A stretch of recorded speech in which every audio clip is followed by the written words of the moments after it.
Well, good afternoon, everybody, and thank you for the nice introduction. A hockey player like my three kids. I have three kids here at Pegasus, Trace in 4th grade, and Dason in 1st grade, and Hayes in kindergarten. And I'm honored to be asked by the school, and thank you to the PTO for having me today. And I'm going to talk to you a little bit about what to think about as you enter high school, and in 4 short years after that, and start thinking about college. And you know, my story is a story of entrepreneurship. I cannot impress upon you the most is to start thinking about what you're passionate about. Or think out of the box, right? Not just thinking about what college you're gonna go to, but what are you gonna do that when you wake up every day, when you finish college, and you're gonna wake up every day and think about enjoying what you do. For me, it's the disruption of the real estate market. I wake up every day to think about how to disrupt the real estate market. That's what 10X does. We're disruptive to the real estate market. By the way, they call it capital G now because Google changed their name from Alphabet. So they changed their name to capital G. So I thought that was funny, by the way. You didn't apparently get the joke. But you really can't implore enough of you to start thinking about what are you passionate about? Like after you're going to graduate, and I'm honored to have my kids go to Pegasus. Right? I feel it's a privilege that my kids go to Pegasus. It's an unbelievable institution of learning, and congratulations to every one of you for going to Pegasus. And now you're going on to the various high schools and then on to college. And I just, to start thinking about what is going to make you passionate when you're done in school, right? And so my story is, I grew up in Orange County, I grew up in Anaheim. I was born and raised. My parents both worked at the IRS. So if you ever get audited, I'm the guy to come ask. They met at the IRS in Los Angeles. And in about 9th grade, I got interested in electronics, right? So in those days it was, turntables, the big records you guys have probably never seen before, and I got interested in the electronics themselves, CB radios at the time, stuff like that. And I went to work on the weekends in my senior year of high school at a stereo store. And at that stereo store, they would have like 1,000 people lined up out the door on Saturdays to buy these televisions that no one had ever heard of before, named Samsung, right? Because in those days, in the early 80s, all electronics came from Japan. So it was Sony and Panasonic. No one had ever heard of Korean electronics. No one had ever heard of Samsung. And by the way, they were half the price. So they were selling these TVs for $199, and there's 1,000 people every Saturday at this store I worked at. So I worked there for about a year, graduated from high school, entered Fullerton Junior College, and while I was working there, I thought, you know what? Maybe I'll go borrow some money from my uncle. And my partner Rob, by the way, that was introduced and talked about, he and I went to high school together and knew each other in junior high and high school. His father was an anesthesiologist, and he had a little bit of money, and I borrowed some money, and we opened our own store in Anaheim, selling those same TVs. And I came the first day to that store, and they were lined up 1,000 deep to buy the TVs for me. And so and I was 19 years old at the time, and we went on to open 4 stores in Orange County. And actually, one of the things I would encourage you to do is get a mentor. And a mentor to me said, Jeff, it's better if you own the real estate your stores are in rather than renting them. And so we actually bought one of our buildings in Westminster that our stores were in. And that was my forte into the real estate industry. And then we had an auctioneer come in and into our stereo store, and we sold more of this merchandise, television, stereos, using an auctioneer than we sold in one day than we did in a month. And I was like fascinated by the auction business. So what did I do? I went to auction school. in Montana.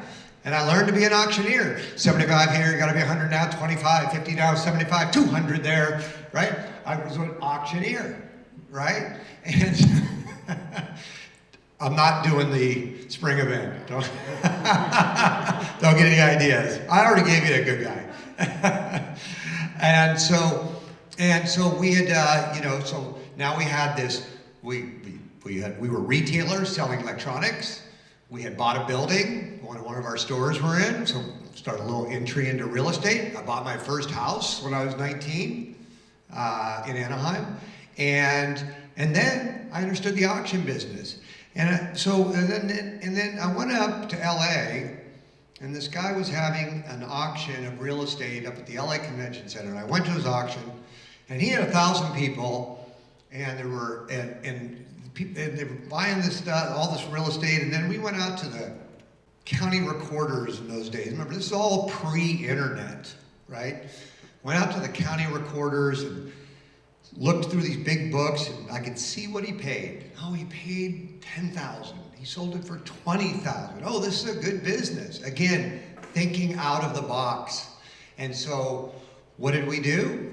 We went and bought a bunch of real estate and had our first real estate auction in 1988. And that was my forte into the real estate business. And we did that for many, many years. And then this thing, the internet, right? So I'm like, what? The internet, what's that? Now you guys are growing up with the internet, right? But we didn't know what it was. And so we started to play with, technology very early, in the early to mid 90s, with the internet, and how can we take these real estate auctions that we were doing and bring them online? And then, so we hired some developers over in India, and we started to develop this very rudimentary, and you gotta remember, when computers first came out, they were the size of your refrigerator. Literally. They were huge, right? And so we started to,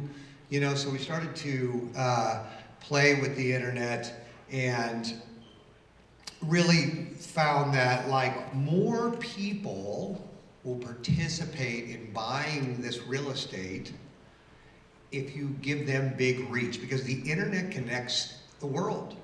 Where if you think about, if we did these auctions of real estate in Huntington Beach, people had to come, physically come, maybe they were on a Saturday and missed their kids' soccer games, whatever it was, but the internet allowed them to stay at home and click a mouse. Right? There was no mobile apps in those days. There was no iPhones. But so we again were able to think out of the box. And along the way, I always had mentors. I had a mentor in real estate. I had a mentor in the auction business, Bob Hamill, who taught me the auction business. I had a mentor about the internet. Like I sought people out. Actually, in 1991, I flew to Australia to learn all about the way that real estate is primarily bought and sold in Australia is using auctioneers. And I went to Australia without a meeting even set up in 1991. Flew to Australia, opened the Yellow Pages, picked up the phone, and started calling the CEOs of these big auction real estate companies in Australia and saying, hey, I'm from America, I'm in the auction business in the United States, you guys are the world's expert, hey, teach me the auction business. Australians are great people, by the way, come on over, and off we went, and spent a month over there studying the business. And so, fast forward to today, we've turned this into a big company. We have 1,100 employees at 10X. I'm the executive chairman. I'm no longer the CEO.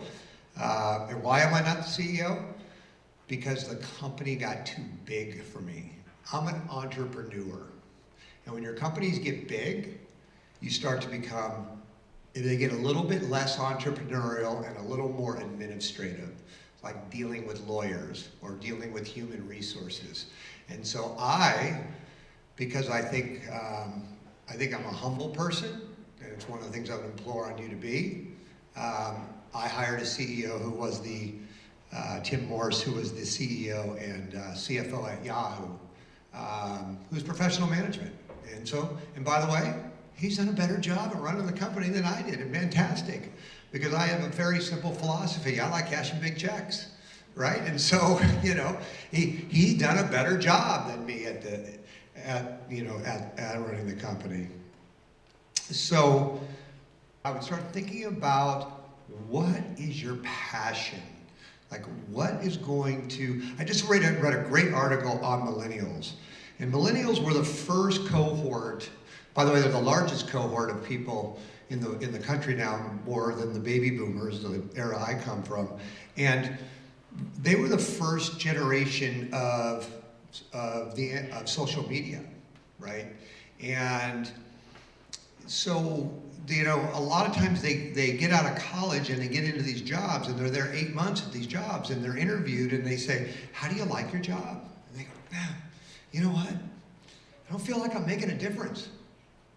Well, you've been there 8 months, right? Like, you have to work your way up. So they want instant gratification because they grew up in an era, just as you are, that everything comes fast. You can go online today, something I never had. You can go online today and get your information on the world's biggest library, Google. You can go on and you can communicate with your friends through social media, right? We didn't have that, right? We had to pick up telephones or get together and talk. So you guys have, technology is the greatest connectivity to people, but I believe a little bit of the downside of it is that everybody wants things too fast. Right? And so when you interview a millennial who's been in a job for 8 months, I did not go from, the stereo store to this, right? This is 30 years later, okay? And this is because every day I woke up and I was passionate about it. And every day I worked hard, right? And so I would leave you with some core principles that I subscribe to every day. One is the power to say no. No is a complete answer, as I say. Somebody wants to take your picture on social media and you don't want to do it, say no. Somebody wants you to get in a car because they're going to go race at 110 miles an hour down Brookhurst, say no. Somebody wants to offer you drugs, say no. No is something I learned to say later in life that I wish I would have said sooner. And it's something I subscribe to today, that no is a complete sentence. When I don't want to do something, right, I just say no. I don't people please. I don't need to be the popular guy, right? I don't need to go along with everybody. If I don't want to do it, I'm not going to do it. So the power to say no. Find a mentor. As you guys go through get into high school and you'll get into your first jobs, part-time jobs, you'll get into, you're going to get into college, and you're going to run across people that whatever you're passionate about, whether you want to be a doctor, a lawyer, a computer scientist, an entrepreneur, whatever it is you want to do, find a mentor. People like me, I love mentoring. Like, I love when people call me, say, hey, my son, can I send him over to talk to you? I love that. Because I like helping people, because I had a mentor all along the way that I contribute a lot of my success to. Third is a love of our country. I am a son of a World War II vet. There were millions of soldiers lost in wars long before you were ever born to give us the freedoms that this country has to vote, the freedoms that we have. We live in the greatest country in the world, and you are in the top 1% of the world. There are people around this world. One of the things I'm going to do with my kids, I'm going to travel into these countries where people are poor and show them what a lot of the world looks like. Because a lot of the world does not look like Orange County, right? You live in arguably one of the greatest places in the world. And you certainly live in the greatest country in the world. And for sure, we have the best weather, right? Another principle I subscribe to. Hard work. There are no shortcuts. If you're looking to take shortcuts in life, you're probably going to be disappointed. hard work. To this day, I wake up every day, passionate about what I do, thinking about how I'm going to continue to disrupt the real estate industry. I flew thousands and thousands of miles in middle seats of Southwest Airlines. I would fly all night to make a presentation. Anybody that knows me, the one thing they would say about Jeff Frieden, he's a hard worker. And I would tell you that there are many people that work at 10X that they may not have the ultimate smarts, but they make it up with their hard work, right? And so hard work, it starts now, by the way, like, I'm with my fourth grader, like, hey, do your homework without me asking. I don't want to ask you to do your homework. I expect you to do good in school. I expect you to do your homework without being asked. You're in fourth grade. You are 9 years old. You're not 5 anymore. Do your homework. And trying to instill these principles of hard work is very, very, very important to me. And the last two, one is humility. The ability to be humble. There is no upside into being the hotshot, right? I believe in humility. I really do. I am humbled that the school would ask me to come and speak here, right? I'm honored to come here and speak. I was more nervous today, and I do a lot of public speaking. I was more nervous today speaking to 8th graders than I was speaking to a JP Morgan, real estate forum with a bunch of billionaires sitting out there about the disruption of real estate. I really was. And then lastly is, at 10X, we have a thing, which by the way I learned from Google, the guy you heard earlier is a partner of ours. It's called the jerk test when we go to hire you. It's called the jerk test. What does that mean? Does your wife think you're a jerk? Does your brother think you're a jerk? Does your friends think you're a jerk? Who thinks you're a jerk? And we try to figure out if you're a jerk, so we don't hire you, right? So I have found you get a lot further in life in being nice. I call it you get a lot further with sugar than with salt. Being nice. I treat people how I like to be treated, right? And most people that know me would say I'm a nice guy. And I've tried to live by that. My parents instilled that in me. And I think being nice is a huge character quality that all of you would have. Hey, I'm honored. Thank you. Great questions. What a bright group. Thank you.